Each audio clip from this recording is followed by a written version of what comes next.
హుజూర్నగర్ మండలం కౌండిన్య ఫంక్షన్ హాల్లో ప్రజాపాలన ప్రజా విజయోత్సవాలకు హాజరైన నీటిపారుదల పౌర సరఫరాల శాఖ మంత్రి ఉత్తమ్ పాల్గొన్న కోదాడ ఎమ్మెల్యే ఉత్తమ్ పద్మావతి రెడ్డి, తుంగతుర్తి ఎమ్మెల్యే మందుల సామెలు, పర్యాటక అభివృద్ది కార్పొరేషన్ చైర్మన్ పటేల్ రమేష్ రెడ్డి, జిల్లా కలెక్టర్ తేజస్ నందలాల్ పవర్. ఈ సందర్భంగా మంత్రి ఉత్తమ్ మాట్లాడుతూ 10 సంవత్సరాలు బీఆర్ఎస్ పార్టీ అధికారంలో ఉండి నిరుద్యోగులను మోసం చేసింది. 10 సంవత్సరాల్లో కనీసం 1,00,000 ఉద్యోగాలు భర్తీ చేయలేదు. మేము అధికారం చేపట్టి ఏడాది కాకముందే 50,000 ఉద్యోగాలు భర్తీ చేశాం. ప్రభుత్వం ఏర్పడిన 48 గంటల్లో మహిళలకు ఉచిత బస్ సౌకర్యం కల్పించాం. స్వాతంత్ర భారతదేశంలో ఎక్కడా లేని విధంగా రైతులకు రుణమాఫీ చేశాం. రుణమాఫీ కాని వారికి కూడా జనవరి నెలలో పూర్తి చేస్తాం. బీఆర్ఎస్ పార్టీ నాయకులు మాట్లాడే దానిలో పసలేదు. మూసీ నది ప్రక్షాళన చేస్తే ఉమ్మడి నల్గొండ జిల్లాకు తాగునీరు, సాగునీరు అందుతుంది. ఉమ్మడి నల్గొండ జిల్లాకు మేలు జరుగుతుంది. 500 రూపాయలకి గ్యాస్ ఇస్తున్నాం. రైతులకు క్వింటాకి 500 రూపాయలు బోనస్ ఇస్తున్నాం. కుటుంబంలో ఎవరికైనా ఆరోగ్యం బాగలేకుంటే 10 లక్షల వరకు ఉచితంగా వైద్యం అందిస్తున్నాం. ప్రజలందరి సంక్షేమ పథకాలు అందుతాయి. మా ప్రభుత్వంలో అందరికీ న్యాయం చేస్తాం. చరిత్రలో నిలబడిపోయే విధంగా ఇరిగేషన్ శాఖ ముందుకు కొనసాగుతుంది.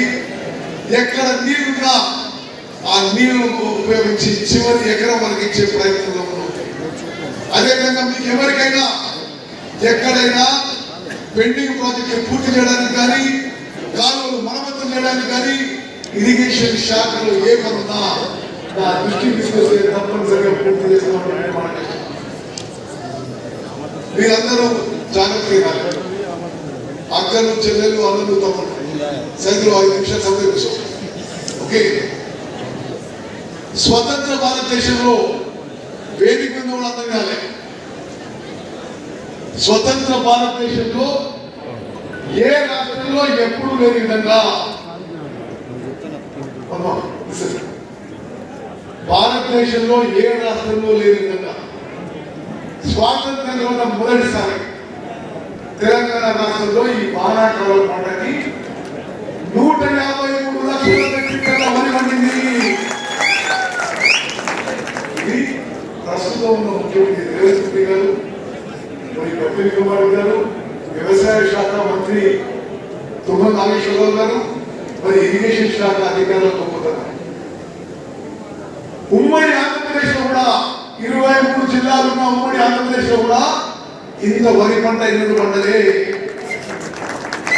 ప్రత్యేక తెలంగాణ రాష్ట్రంలో ఈ వానాకాల పంటలో 66.7 లక్షల ఎకరాల్లో 40 లక్షల మంది రైతులు 153 అందరూ సహకరించి ఆ సర్వేలో మన ఎన్యూమరేటర్స్ మీ దగ్గర వచ్చి వాటి లెక్క సంబంధించి మీరు సహకరించారు. ఆ లెక్కలు తీసుకుని ఒక 2 రోజుల్లో మిగిలిపోవడం వాళ్ళు కూడా ఇక్కడ వచ్చిన వాళ్ళు కొడుతూ ఉన్నాము. ఈ సంబంధించిన విషయాలు ఇన్ఫర్మేషన్ మీరు మా ఎన్యూమరేటర్స్ కి అందజేయండి. వాటి తర్వాత అది డిజిటైజేషన్ ప్రక్రియ కూడా ఇప్పుడు చేయబోతా ఉన్నాము. ఈ డిజిటైజేషన్ అయిన తర్వాత ఈ సోషల్ ఎకనామిక్ సర్వే సందర్భించిన వివిధ విషయాల గురించి కూడా ప్రత్యేకంగా ప్రభుత్వం ముందు ఆ ప్లానింగ్ లో కన్సిడర్ చేసి మనకి వివిధ అభివృద్ధి సంక్షేమ పథకాల గురించి గైడ్ చేస్తూ ఉంటారు. అదేవిధంగా ముందు తీసుకుపోతారు. ఈ సందర్భంగా మీరు ఈ రోజు ఇంత ఘనంగా ఈ ప్రోగ్రామ్ కి రావడం, ఈ ప్రోగ్రామ్ ని విజయవంతంగా చేయడం ఎంతో సంతోషంగా ఉంది. ప్రత్యేకంగా ఈ సందర్భంగా మీకు అందరికీ మళ్ళీ ఒకసారి శుభాకాంక్షలు ఇస్తూ ఈ మొదటి సంవత్సరం 10 ఏళ్ల పాటు పరిపాలన చేసి రాష్ట్రంలో ఉన్న 2 లక్షల ప్రభుత్వంలో ఉన్న ఉద్యోగాలు కూడా భర్తీ చేయలేదు. 10 ఏళ్లలో వాళ్ళు చేయకపోగా 10 నెలల్లో ప్రస్తుత రేవంత్ రెడ్డి పట్టిన ప్రకారంగా మా అందరి ప్రభుత్వంలో, కాంగ్రెస్ ప్రభుత్వంలో 10 నెలల్లో 50,000 ఉద్యోగాలు నియమించిన విషయం నేను మరోసారి మీ అందరికీ మనం చేస్తున్నాను. మరి అదేవిధంగా 500 రూపాయలు గ్యాస్ సిలిండర్ ఇస్తున్నాం. అదేవిధంగా రుణమాఫీపై నేను చాలా స్పష్టంగా ప్రకటన చేస్తున్నాను.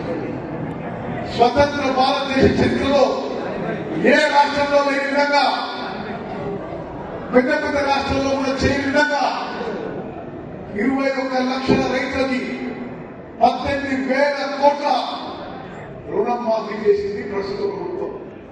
అవును, కొంతమందికి మిగిలిపోయిన వాళ్ళకు కూడా తప్పనిసరిగా డిసెంబర్ జనవరి మాసాల్లో పూర్తి చేస్తామని చెప్పి ఈ సభాముఖంగానే మనం చేస్తున్నాము. దీనికి కూడా మేము 1 మ్యాన్ జ్యుడిషియల్ కమిషన్ అపాయింట్ చేసినాం. ఆ కమిషన్ రిపోర్ట్ వచ్చిన తర్వాతనే సుప్రీంకోర్టు తీర్పుకి అనుగుణంగానే మా ప్రభుత్వం ఉద్యోగాలు నింపబోతుందని చెప్పి స్పష్టమైన హామీ ఇస్తున్నాము. మిత్రులారా, 1 సంవత్సరం అద్భుత పరిపాలన అందించిన కాంగ్రెస్ ప్రభుత్వం మరి ఈ సందర్భంగా మనం విజయోత్సవాలు చేసుకుంటున్నాం. ఈ స్పష్టమైన సందేశం గ్రామానికి ప్రతి పౌరునికి చేరాలి. విజయవాడకి, హైదరాబాద్, సూర్యాపేట, కోదాడ, విజయవాడకి ఇప్పుడు 4 లేన్ల హైవేని 6 లేన్ల హైవేగా మంజూరు చేయించిన పనులు మొదలుపెట్టేందుకు చేస్తాం. అదేవిధంగా మన నిరుద్యోగ యువతకి ఉద్యోగాలు ఇప్పించడానికి, వాళ్ళకి ఏదో ఒక వృత్తిలో నైపుణ్యం ఇప్పించడానికి, స్కిల్ డెవలప్మెంట్ చేయడానికి మరి మన ప్రభుత్వం ఐటీఐల మీద, అడ్వాన్స్ ట్రైనింగ్ సెంటర్ల మీద పూర్తి ఫోకస్ చేస్తున్నాం. మరి రాష్ట్రంలో మన జిల్లాలో 10 చోట్ల కొత్త ఐటీఐలు, అడ్వాన్స్ ట్రైనింగ్ సెంటర్లు మంజూరు చేసి నిర్మిస్తున్న విషయం కూడా మనం చేస్తున్నాం. అదేవిధంగా కాంగ్రెస్ ప్రభుత్వం రాహుల్ గాంధీ గారి నాయకత్వంలో సామాజిక న్యాయాన్ని కట్టుబడి చెప్పడానికి భారతదేశంలో మొదటిసారి కులగణన కార్యక్రమం, బీసీలకు న్యాయం చేయడానికి కులగణన కార్యక్రమం మొదలుపెట్టినాం. ఇప్పుడే కలెక్టరేట్ సుమారు 90% అయిపోయిందని, కులగణన కార్యక్రమం అయిపోయిన తర్వాత మరి స్థానిక సంస్థల ఎన్నికలు ఉన్నాయని కులగణన గురించి చాలా మంది మాట్లాడతారు. ఒక విజయోత్సవం, ఒక సెలబ్రేషన్ చేస్తున్నాం. తెలంగాణ రాష్ట్ర ప్రభుత్వం డిసెంబర్ 7వ తారీఖున 1 సంవత్సరం పూర్తవుతుంది. ఆ సందర్భంగా ఈ సంవత్సరం పాటు ప్రజాపాలన విజయోత్సవాలుగా అన్ని జిల్లాల్లో నిర్వహించే కార్యక్రమంలో భాగంగా ఈ కార్యక్రమం. నిజంగా కలెక్టర్ గారికి, అధికారులందరికీ, ప్రత్యేకంగా అలేఖ్య ప్రజల గారికి నేను మనస్ఫూర్తిగా నా కృతజ్ఞతలు, అభివృద్ధి తెలియజేయండి. ఫైనల్ నిర్ణయం హుజూర్ దగ్గర పెట్టుకోవాలని నిన్న సాయంత్రం తీసుకున్నాం. 24 గంటల్లో మరి ఒక మంచి కార్యక్రమం ఈ మారుమూల జిల్లాలో ఏర్పాటు చేసుకోవడం ఇది ఎంతో సంతోషకరం అని చెప్పి మనం చేస్తాం. మిత్రులారా, ఇక్కడ ఉన్న ప్రతి నా అక్క, నా చెల్లె, నా అన్న, తమ్ముడు, సూర్యాపేట జిల్లా వాసులందరికీ నేను ఈ సందర్భంగా ఒక మంత్రిగా వ్యక్తిగతంగా నా సందేశం ఇవ్వచ్చున్నాను. గత సంవత్సరం పాటు పోయిన డిసెంబర్ 7న తెలంగాణలో చరిత్ర సృష్టించి ఒక నిరంకుశ నియంతృత్వ, ఒక అహంకారపూరిత మరి పార్టీని, ప్రభుత్వాన్ని కూలదోసి తెలంగాణ ప్రజలు ప్రజాస్వామ్యం కోరుకుంటూ, స్వేచ్ఛ కోరుకుంటూ, అభివృద్ధి కోరుకుంటూ, సంక్షేమం కోరుకుంటూ నేటి ప్రభుత్వాన్ని ఒక చారిత్రాత్మక విజయంగా గెలిపించారు. డిసెంబర్ 7వ తారీఖున గౌరవ సోనియా గాంధీ గారు, గౌరవ రాహుల్ గాంధీ గారు, గౌరవ మల్లికార్జున ఖార్గే గారి సమక్షంలో